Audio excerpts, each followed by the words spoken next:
मुझे इस बात से कोई मतलब नहीं कि तुम उस परिवार को जानती हो कि नहीं।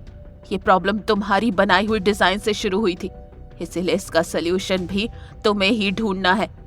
अब तुम्हें क्या करना है, कैसे करना है, ये तुम ही डिसाइड करो।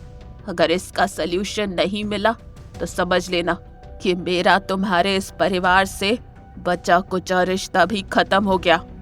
अपनी बात कहते हुए गायत्री देवी अनिल और गीता को देखने लगी। अनिल, तुम्हारी बेटी के छोटे से दिमाग में ये बात ना घुसे तो अच्छे से समझा लेना अपनी बेटी को। गायत्री देवी अगले ही पल नील को लेकर वहां से निकल गई। उनकी धमकी सुनकर सभी के होश उड़ चुके थे। एक पल के लिए पूरे हॉल में सन्नाटा छा गया। अवनी, आखिर बात क्या है? आखिर मासा किस डिजाइन की बात कर रही थी और तुम्हें राठौर परिवार से बात करने को क्यों बोल रही हैं?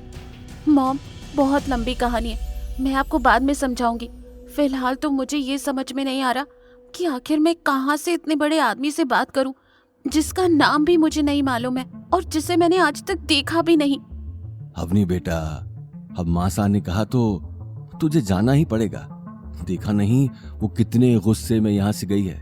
बेटा, इस बार हमारे परिवार की रेपुटेशन का सवाल है, और वैसे भी तू मिस्टर राठौड़ को नहीं जानती, लेकिन वो तो तुझे जानते हैं। वो आदमी जो उस दिन पार्टी में गिफ्ट्स लेकर आया था, वो जरूर तुझे वहां मिल जाएगा।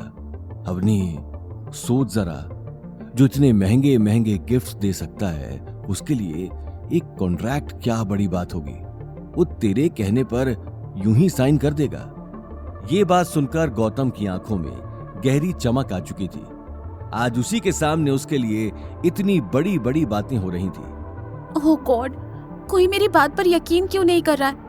मैं नहीं जानती राठौर परिवार में से किसी को, और मुझे अब इस बारे में कोई बात नहीं करनी। अवनी बार बार एक बात दोहराकर झुंझला चुकी थी। वो अगले ही पल अपने कमरे में चली गई। उसके जाते ही गीता गुस्से में गौतम को देखने लगी। इस सब की वजह ये मनहूस आदमी है। पता नहीं और कितनी मुसीबतों का सामना करना पड़ेगा। मेरी बेटी की जिंदगी जीते जी नरक बनाकर रखी है इस आदमी ने। बिल्कुल ठीक कहा तुमने। मेरी बेटी लाखों में एक है। पता नहीं कैसे भगवान ने इस आदमी को अवनी के पल्ले बांध दिया। गौतम ने ये तीखी बातें सुनकर अपना सिर नीचे कर लिया। ये नई बात नहीं थी कि हर मुसीबत की वजह लास्ट में गौतम को ही ठहरा दिया जाता था। मॉम, डैड, इस बार तो मेरी कोई गलती थी भी नहीं। आप फिर भी। चुप, मेरे सिर में दर्द हो रहा है, इसीलिए जितना जल्दी हो सके मेरी आंखों के सामने से चले जाओ। गौतम तुरंत अवनी को देखने कमरे में चला गया। अवनी कुर्सी पर बैठी गहरी सोच में डूबी हुई थी। अवनी, तुम ठीक तो हो ना? गौतम, इस वक्त मुझे किसी से बात नहीं करनी, प्लीज मुझे अकेला छोड़ दो। ये बात सुनते ही गौतम ने आगे कदम बढ़ाया, लेकिन अगले ही पल वो रुक गया और दरवाजे से बाहर चला गया। अवनी अब अपने को रोक नहीं पा रही थी। उसने गौतम के जाते ही गेट बंद कर दिया और सिसकियां भरकर रोने लगी। अवनी के रोने की आवाज सुनते ही गौतम के कदम वहीं थम गए और वो गेट खटखटाने लगा। अवनी, प्लीज प्लीज रोना बंद करो। मुझे बताओ कि मैं तुम्हारे लिए क्या कर सकता हूँ। अगर तुम चाहो तो मैं मिस्टर राठौर से बात करता हूँ, वो मेरी बात जरूर सुनेंगे। मिस्टर राठौर, हर कोई मुझे उनसे बात करने के लिए क्यों कह रहा है? किसी को फर्क नहीं पड़ता कि मैं क्या सोचती हूँ। और सबकी छोड़ो, तुम भी। गौतम, मैं तुम्हारी पत्नी हूँ, तुम भी चाहते हो कि मैं उस जोधपुर के राजकुमार से जाकर बात करूं?